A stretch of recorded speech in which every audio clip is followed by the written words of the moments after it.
Tá diferente hoje. Ah, tive uma semana estranha. Estranha.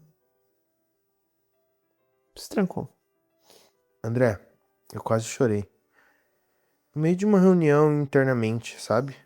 Ninguém viu, mas eu senti. Senti aquele aperto no peito, garganta fechando.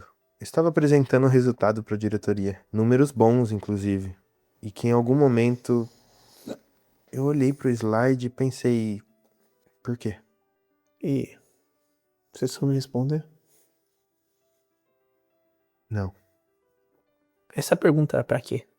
Ela apareceu do nada ou ela já tinha surgido antes? sim, já tinha aparecido antes. Mas antes eu consegui esquecer ela. Ficava com raiva de mim, acelerava o ritmo, focava no próximo problema. Dessa vez nada disso funcionou. Terminei a reunião e fui pro banheiro. Fiquei uns 5 minutos olhando pro espelho, tentando reorganizar tudo, e eu não consegui nem fazer isso direito. O que você queria fazer olhando pra aquele espelho? Me reconhecer. Eu olhei e não soube muito bem quem era aquilo, quem era aquele homem, Isso assustou você? muito mais do que eu esperava.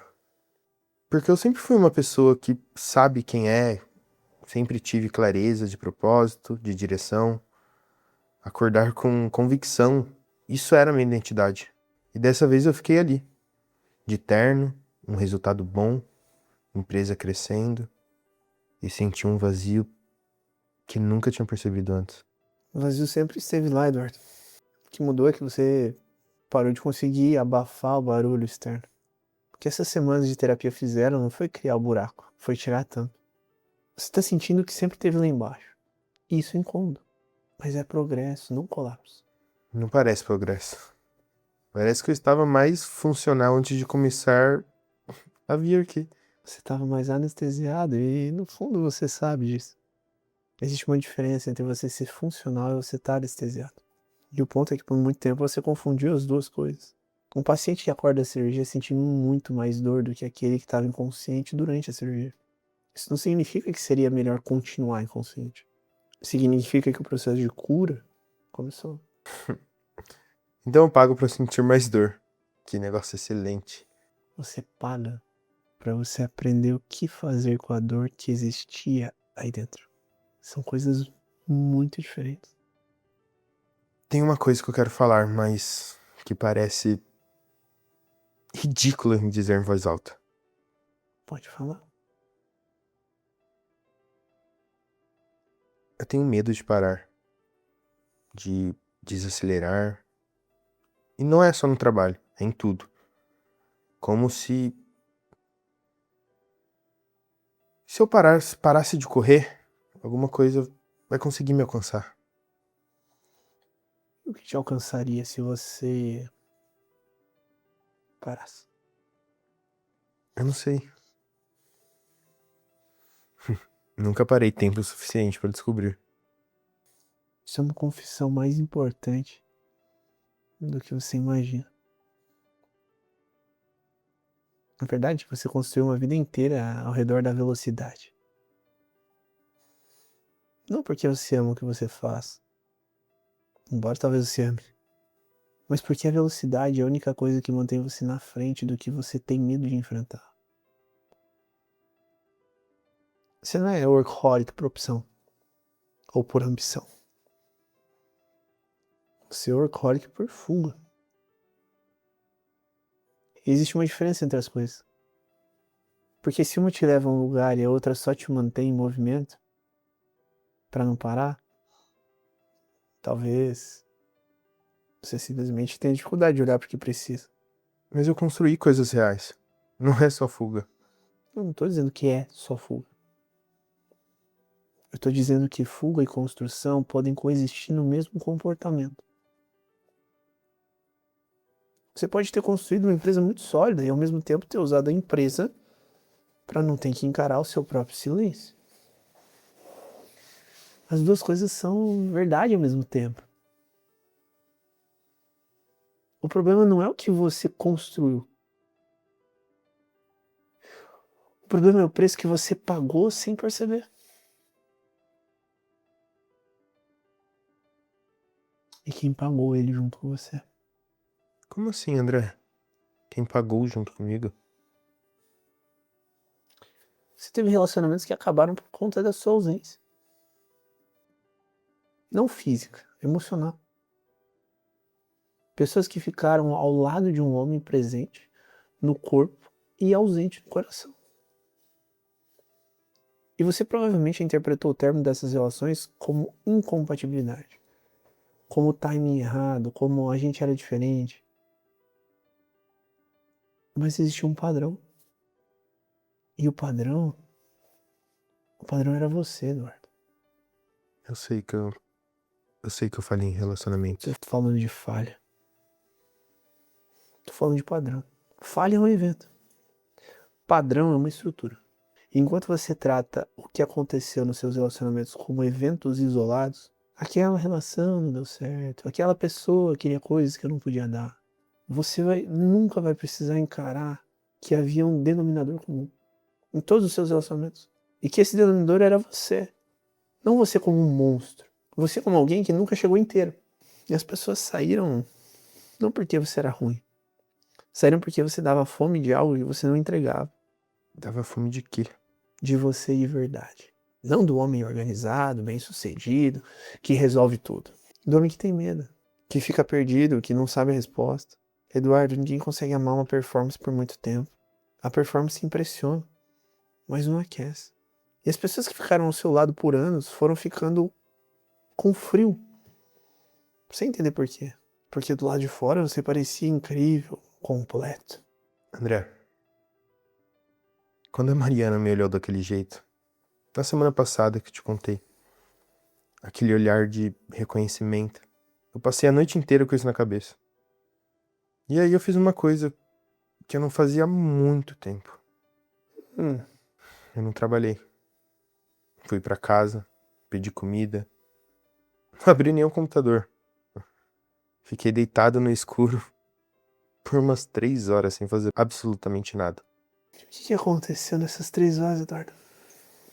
Pô, no começo foi uma angústia pura. Aquela sensação de estar perdendo tempo, de ter coisa pra resolver, de que eu não deveria estar parado. Depois, a angústia foi diminuindo. E no lugar dela, veio uma tristeza estranha. Como se eu estivesse vendo pela primeira vez o quanto eu estava realmente cansado.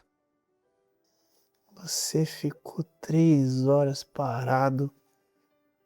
E olha que incrível. O mundo não desmorona. Não desmoronou. Isso é mais revolucionário do que parece pra você. Porque seu sistema de crenças dizia que parar era perigoso. Que o mundo precisava da sua atenção constante para continuar funcionando. Que você não tinha direito ao silêncio. E quando você ficou 3 horas no silêncio, você descobriu que você sobreviveu. Que a tristeza que apareceu não te destruiu. Que você é mais capaz de se sustentar do que você achava. Mas a tristeza era muito real. Eu não gostei de sentir ela. Mas você precisa gostar. Você precisa conseguir atravessar ela.